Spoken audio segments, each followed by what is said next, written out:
এক গভীর বনের ধারে ছোট্ট এক গর্তে থাকতো নরহরি দাস আর তার মা। একদিন কৌতূহলবশত নরহরি এক ষাঁড়ের পেছনে পেছনে বনের ভেতরে চলে গেল কচি ঘাস খেতে। কিন্তু অতিরিক্ত ঘাস খেয়ে নরহরির পেট এত ভারী হয়ে গেল যে সে আর বাড়ি ফিরতে পারল না। রাত নামতেই ভয়ে নরহরি ঢুকে পড়ল এক অচেনা গর্তে। সে জানতো না এটি ছিল আমি সিংহের মামা নরহরি দাস। এক গ্রাসে 50টা বাঘ খেতে পারি। ভয়ে শিয়াল গিয়ে সব কথা বলল বাঘকে। তারা ঠিক করলো একসাথে গিয়ে সত্যটা দেখবে।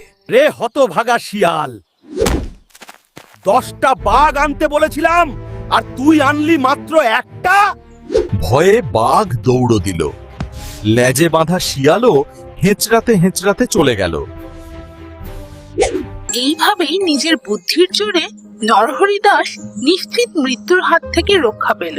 মনে রেখো, বুদ্ধি সবচেয়ে বড় শক্তি।